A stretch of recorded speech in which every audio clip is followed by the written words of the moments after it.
Welcome students for this session. Today in this session we are going to learn the 9th standard supplementary reader Earthquake written by M.S. Mahadev. Dear students, you might have heard about earthquake and you may be knowing the consequences of earthquake. Here, this story is about a boy named Bridge who wants to share about his experience to the traveler. His village faced a terrific earthquake and rescuers found all the corpses belonged to his family except his little sister. And an army of soldiers helped him to find his little sister.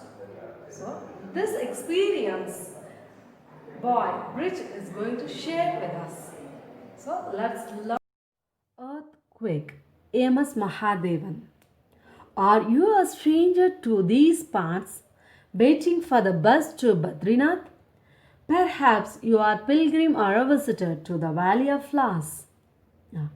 A boy sees a man and he started to have conversation with him, asking him that are you pilgrim or a visitor? Anyway, whoever you are, come with me, wait at my tea shop. It is just past the bend in the road. He invites the visitor to his tea shop. As you can see, I am carrying this can of milk to the shop. In 10 minutes, I will have a fire going while you warm yourself. I will prepare for you the best cup of tea in all Govel. It will chase away the pinched blue look from your face.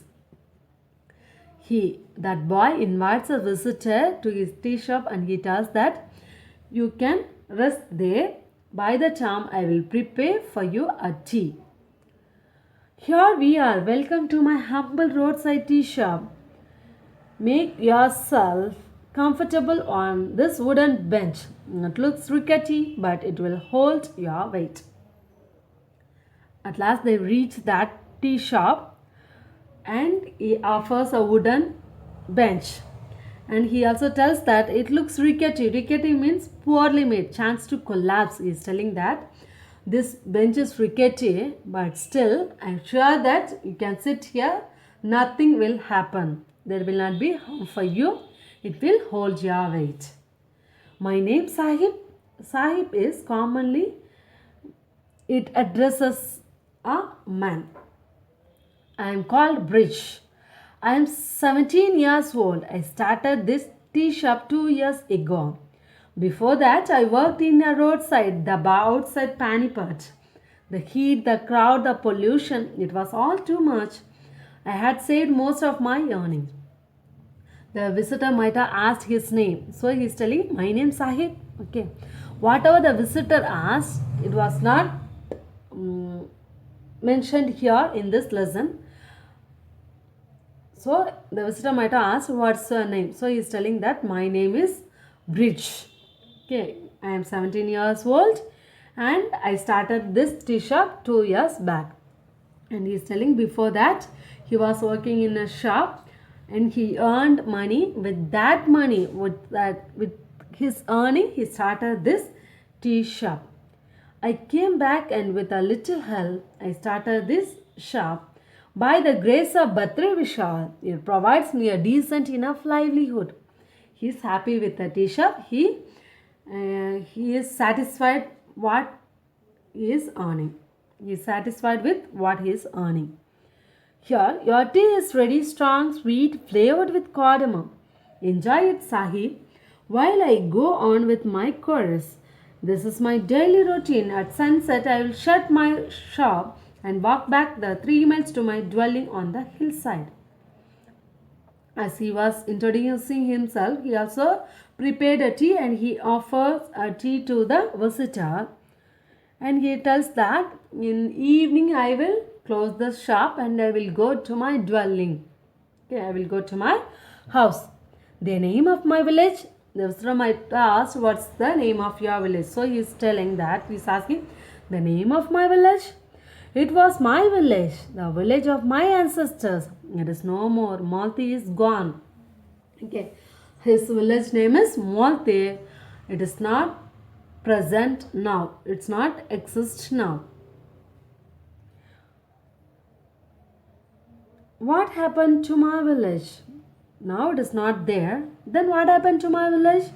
It was 4 years ago, in the month of October, one night, the earth quaked. Yes, tremors are common in these parts. These snows may seem eternal. The Himalayas may look solid, but the truth is, deep down they are unstable. We who live here are accustomed to tremors. Tremors is nothing but a slight earthquake. The people of Malti are used to that slight earthquake. That means very often they used to have this slight earthquake they are accustomed with. But 4 years ago, in the month of October, the earthquake was very strong. Okay. But what happened? That night was more than that. It was a terrible earthquake. Its effects were felt as far away as Delhi and Lucknow. Can you imagine the devastation at the heart of the earthquake? Is telling that the month of October, the earthquake was very strong. Even the people of Delhi and Lucknow also felt that. The epicenter was in a valley not far from here. There were 670 villages in the valley. 602 were destroyed. The earthquake lasted less than 5 minutes. Time enough to set these centuries old mountains crashing, to reduce our villages to rubble. Rubble meaning waste. To snuff out hundreds of lives. Okay. And that day, the earthquake was very strong. It remained hardly 5 minutes, but the injuries which it brought was very vast. There were in that valley there were 670 villages. 602 villages destroyed because of the earthquake. It was sheer chance that I was away that night. I had gone to Puri to buy my school books. I stayed the night at my uncle's house. We felt the tremors. We ran out into the open. Again and again the tremors came. We spent the entire night outside. Puri lived through the night. Malti did not. Yes, that night when the earthquake took place, that night this boy bridge was not there in that village. He went to his uncle's house in order to buy some school books for him. So he stayed in his uncle's house where they felt that slight earthquake. There was also a slight earthquake. When the earthquake was there, they ran to the open area. So in that place, his uncle's house was there in Puri. Okay, there also they felt the slight earthquake. But Puri lived. The earthquake didn't bring much impact to the Puri. Just it was slight earthquake. But whereas Malti it destroyed.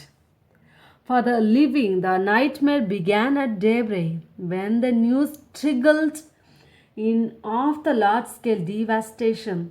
There were dozens of landslides, huge boulders thrown haphazardly across motorable tracks and roads. Precious time was spent in blasting the rocks and clearing the way for army rescue teams. It was all of 4 days before help arrived for Malti. Yeah. Okay. The earthquake destroyed the Malti. The army of soldiers were having work to clear that place. I was among the first to reach the village. My uncle accompanied me. We feared the worst, but nothing had prepared us for what we saw. Every single house, every wall, every roof had been flattened. Stone, rubble, and dust were all that remained. Our house was a two-storied stone building with a slate roof. My great grandfather has built the house. We were a small family. My father had died after an illness just 14 months ago. Okay, well, my mother took care of us. We were three children. I was the oldest. My brother Nilu was 10. Bully, my 2-year-old sister, was the baby of the family. My grandmother lived with us. Yes. Yeah. As he was in uncle's house, next morning, he and his uncle ran towards that place, his native place, that is Malti. They saw everything was collapsed and it was flattened. Okay. He saw his house also, it was flattened, and his father died a year and 2 months before. So his mother only was taking care of the family. There were three siblings. He was oldest one, elder. And after that, he was having his younger brother and 2-year-old younger sister. With them, grandmother also was living. When the soldiers began to clear the debris, my uncle led me away. I was in complete daze, too numb to feel anything. The soldiers had set up a makeshift camp. Someone gave me tea and biscuits. I don't know how long I was there. Suddenly it was evening and uncle was standing beside me. They have taken the bodies to the river bank. He said gently, "Come, you must perform the last rites before sunset. Tomorrow we will go back to Pori." That means his whole family members passed away. So he was asked, so his uncle was asking him to do the last rites for him. I had last seen my family while leaving to Pari. They stood at the doorway and waved. Ma, Daddy, Nillu, and Bully. Daddy.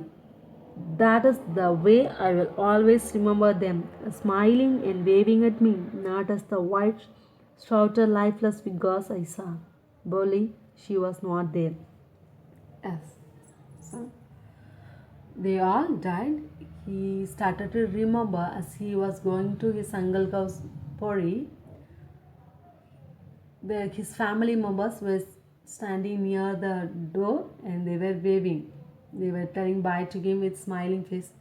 He remembers that face only now also.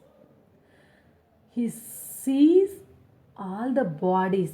That means his grandmother's body, mother's, and his brother's body. But one body was left, that was his sister. So he was searching for his sister's body.